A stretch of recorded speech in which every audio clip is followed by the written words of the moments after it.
सामने आप एक नक्शा देख रहे होंगे भारत माता का, ठीक है। और ये इलाका है राजपूतों का, राजपूताना। क्या है? राजपूताना। यहां पर महिलाएं शेरनी होती हैं और शेर जैसे पुरुषों को जन्म देती है। और जो फालतू के कमेंट करने के लिए आते हैं वो पहले अपने माँ बहन को देख लेंगे, इसके बाद यहाँ पर आकर कमेंट करेंगे। फालतू के कमेंट करने वालों को मैं सब दे रहा हूँ कि इस वीडियो से, इस शॉर्ट से दूर रहें, ठीक। तो राजपूताना, राजस्थान, भारत की जान, भारत के रक्षक, और नाम में ही वजन, नाम लेने से ही गर्व का जो है गर्व महसूस होता है। हमको ये लगता है कि कुछ भारीपन अगर कोई दे सकता है भारत माता को, उनके नाम को, उनके जनता को अगर गर्व का कोई एहसास करा सकता है या उनके नाम में भारीपन ला सकता है तो वो राजपूताना।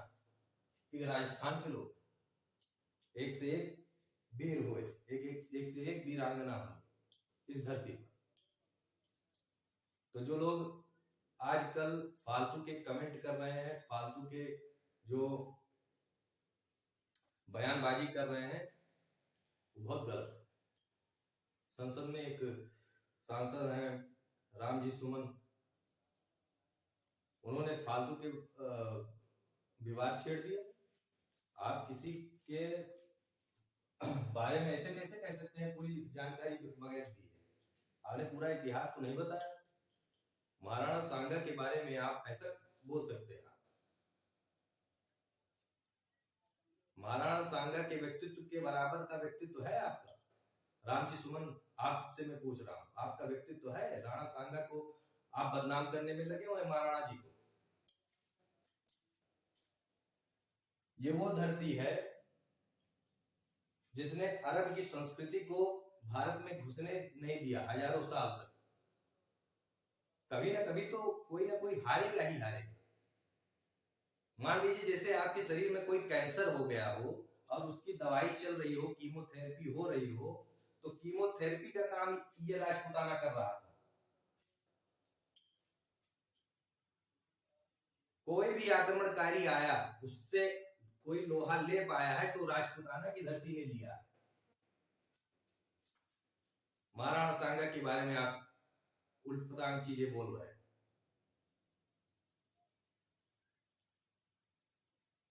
महाराणा सांगा ने बाद में बाबर से युद्ध भी तो किया था।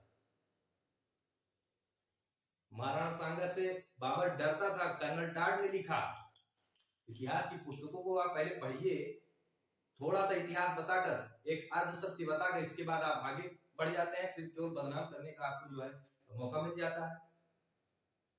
महाराणा सांगा के बारे में बोलने की आपकी हैसियत है?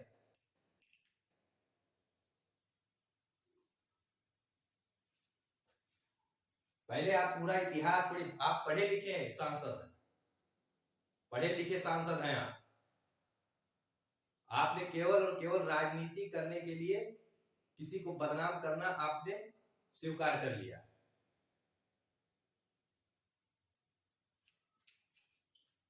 तो राजपूताना, राजस्थान, यहां पर कई ऐसे वंश उत्पन्न हुए जिन्होंने भारत माँ का जो है सेवा किया, ठीक है। भारत माँ के नाम को गौरवान्वित किया, भारत माँ की इज्जत आबरू को बचाने का पूरा पूरा कार्य किया, ठीक है।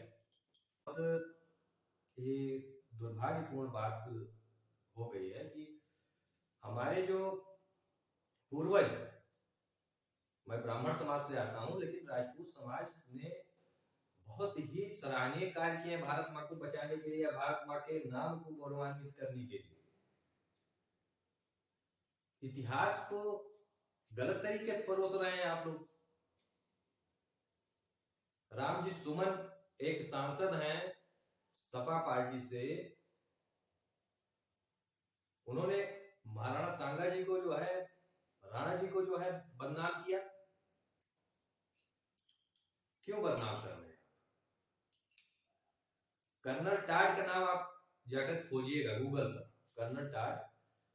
कर्नल टाड ने लिखा है कि बाबर डरता था राणा सांगा के से युद्ध करने के लिए, ठीक है, कि कहीं राणा जो है उसके ऊपर आक्रमण न कर दे, इसीलिए उसने बहाना बनाकर, ग्रीष्मकाल का बहाना बनाकर उसने युद्ध ही छोड़ दिया था, युद्ध मतलब पोस्टपोन कर दिया था, ठीक है। तो महाराणा सांगा कभी बाबर से डरा नहीं, महाराणा सांगा कभी नहीं डरे। इब्राहिम लोदी दिल्ली का सुल्तान था और एकमात्र राणा है महाराणा सांगा, महाराणा संग्राम से, जिन्होंने दिल्ली सल्तनत के सुल्तान को हराया। वो बाबर से कहेंगे कि आओ तुम हमको मदद करो, हम तुम्हारी सहायता से इब्राहिम लोदी को हराएंगे।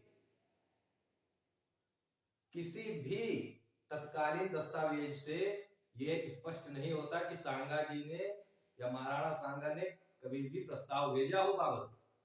बाबर ने स्वयं के बाबरनामा में ये बात जिक्र की है, ठीक है।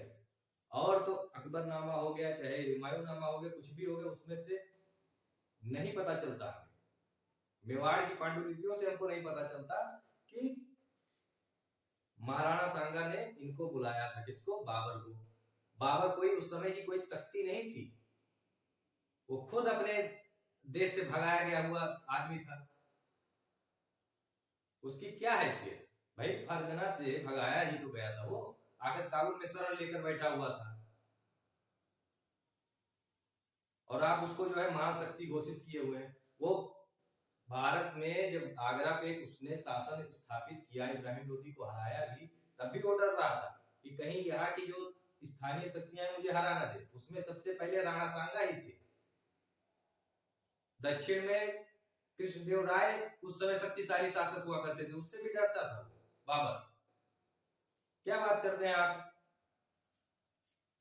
महाराणा सांगा के व्यक्तित्व को आप चैलेंज कर रहे हैं। उनके बराबर हो पाएंगे आप? पहले आप उनके बराबर होइए, तब जाकर किसी के ऊपर लांछन लगाइए। आपने कितना देशभक्ति किया है वो सभी लोग जानते हैं। राजपुताना जहां पर शेर पैदा हुआ करते हैं, ठीक है, और वहां पे शेरनियों की तरह महिलाएं होती हैं और शेर की तरह पुरुष जन्मते हैं, ठीक है। जिसको बात अच्छी लगे और ना लगे वो अपने तक सीमित रखे, कमेंट में आकर फालतू कमेंट करने की आवश्यकता नहीं है।